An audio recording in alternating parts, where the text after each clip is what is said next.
I can tell you that one of the biggest tells that a White House just made a massive mistake is how many different ways they try to spin what happened. You know, Laura, I'm not a conspiracy theorist, but of all the people out there, somehow this guy who has lied about the president, and he's the one that somehow gets on somebody's contact and then gets sucked into this group. Some free comms advice here for the National Security Advisor. When you literally start your answer with, I'm not a conspiracy theorist, you sound a whole lot like a conspiracy theorist. And also a quick fact check. No one gets sucked into a Signal chat. I mean, the person who organizes the chat literally has to manually add everyone. Everybody out there can try it if they haven't done it. In other words, it's invite only of sorts. And the editor-in-chief of The Atlantic was invited by Mike Waltz. So that was one attempt to spin this thing. Here's another one from the Vice President of the United States, J.D. Vance. Look, we take it very seriously. We all accept that a journalist should not have been invited into the chat, and members of the administration, including my dear friend Mike, have taken responsibility for it. But I find the American media's obsession with this issue very, very interesting.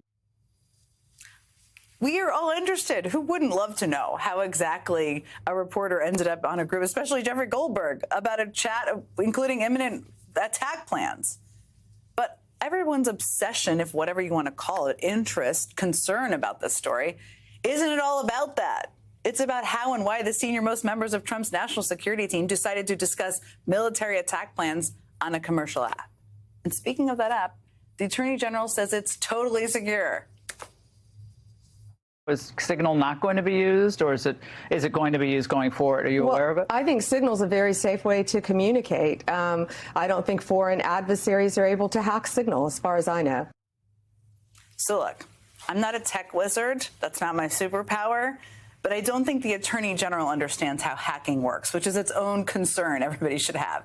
I mean, if someone hacks your phone, that means they can see what's on your screen. So if you're looking at Signal, they can see that. But maybe she was confused by her boss, who seems confused about what Signal even is. Somebody in my group either screwed up or it's a bad signal. You know, it's a bad signal, happens to.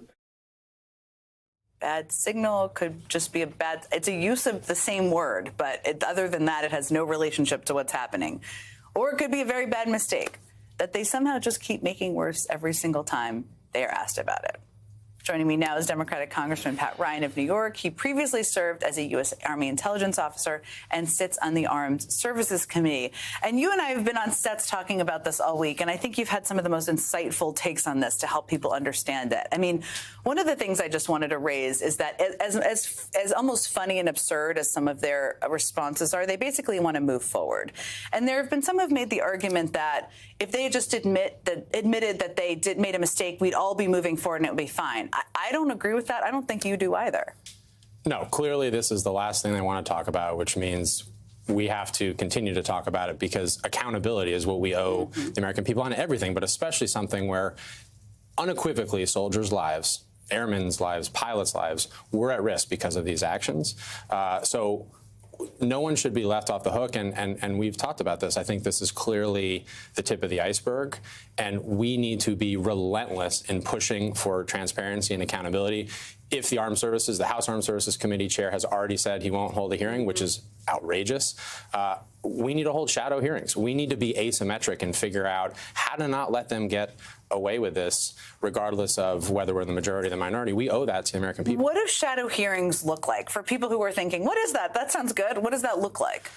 Well, look, we're in a pretty unprecedented time. Yeah. This is something we have not done in a while, but there is precedent here, not only in the U.S., but in other countries where we essentially set up a hearing, and if the Republican administration won't show up, then let's have the people who have the information, whether Mr. Goldberg would be willing to come forward, other military experts that can talk about and kind of pick apart all those ridiculous excuses that you just played about the security of Signal, about the containing classified information, about the fact that there were sources and methods, which is really important, revealed here. There's likely a human source that now their life is in danger, and we have less visibility into the Houthi network, which is exactly counter to the stated purpose. So I'm pushing for that within our sort of team and our party to say, if they won't do this, we need to do it. And there could be human sources from other signal chains that we don't even know about because no damage assessment can be made because we don't know what we don't know. You've seen a swell of attendance at your town hall meetings. Your background is obviously in national security issues. You talk about all sorts of things at town halls. Is anybody, people are betting on the politics of this. I think it's a little early to know, though we've seen some polling. Has anyone brought this up? Are people talking about this in your district? Oh, yeah. I mean, the biggest wave of incoming we've had from people's concerns is about the real harm being done. I mean, particularly by DOJ and Musk. We've had our Social Security office in our district closed, which is outrageous, put on the DOJ list. We've had 20 inpatient VA beds at the hospital, the VA hospital I go to, closed. We've had people told they're going to be evicted that are on HUD grants, that are formerly homeless veterans. So rightly so, that's the primary overwhelming concern. thing. The real, I mean, these are people's lives being absolutely ripped apart.